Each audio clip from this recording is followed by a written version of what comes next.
ಹರೇ ಶ್ರೀಕೃಷ್ಣ. ಶ್ರೀಮದ್ ಭಗವದ್ಗೀತೆ ಅಧ್ಯಾಯ 4 ಶ್ಲೋಕ 3. ಸ ಏವಾಯಂ ಮಯಾ ತೇಜ್ಯ ಯೋಗ ಪ್ರೋಕ್ತ ಪುರಾತನಃ ಭಕ್ತೋಸಿ ಮೇ ಸಖಾ ಚೇತಿ ರಹಸ್ಯಂ ಹೇತದುತ್ತಮಂ.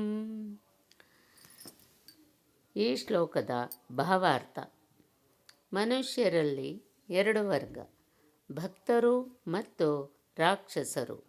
ಈ ಶ್ರೇಷ್ಠ ಶಾಸ್ತ್ರವನ್ನು ತಿಳಿಯಲು ಭಗವಂತನು ಅರ್ಜುನನನ್ನು ಆರಿಸಿಕೊಂಡ, ಏಕೆಂದರೆ ಆತನು ಭಗವಂತನ ಭಕ್ತ.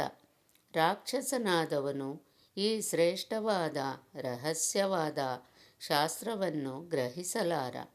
ಈ ಶ್ರೇಷ್ಠ ಜ್ಞಾನ ಗ್ರಂಥದ ಹಲವು ಆವೃತ್ತಿಗಳಿವೆ. ಕೆಲವು ಆವೃತ್ತಿಗಳಲ್ಲಿ ಭಕ್ತರು ಬರೆದ ವ್ಯಾಖ್ಯಾನಗಳಿವೆ.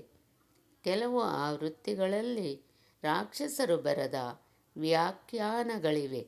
ಭಕ್ತರ ವ್ಯಾಖ್ಯಾನ ವಾಸ್ತವವಾದದ್ದು, ರಾಕ್ಷಸರ ವ್ಯಾಖ್ಯಾನ ಕೆಲಸಕ್ಕೆ ಬಾರದ್ದು. ಅರ್ಜುನನು ಶ್ರೀಕೃಷ್ಣನನ್ನು ದೇವೋತ್ತಮ ಪರಮಪುರುಷನೆಂದು ಒಪ್ಪಿಕೊಳ್ಳುತ್ತಾನೆ. ಅರ್ಜುನನ ಹೆಜ್ಜೆಯನ್ನು ಅನುಸರಿಸುವ ಯಾವುದೇ ವ್ಯಾಖ್ಯಾನವು ಈ ಶ್ರೇಷ್ಠವಾದ ಶಾಸ್ತ್ರಕ್ಕೆ ನಿಜವಾದ ಭಕ್ತಿಪೂರ್ವಕ ಸೇವೆ. ರಾಕ್ಷಸರು ಶ್ರೀಕೃಷ್ಣನು ಇರುವಂತೆ ಅವನನ್ನು ಒಪ್ಪಿಕೊಳ್ಳುವುದಿಲ್ಲ.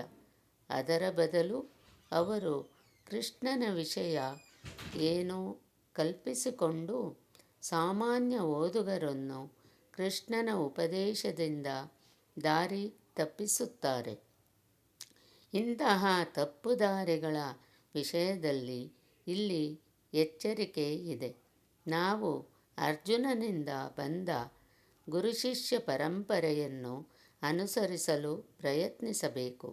ಈ ರೀತಿಯಲ್ಲಿ ಶ್ರೇಷ್ಠ ಶಾಸ್ತ್ರವಾದ ಶ್ರೀಮದ್ ಭಗವದ್ಗೀತೆಯ ಪ್ರಯೋಜನವನ್ನು ಪಡೆಯಬೇಕು.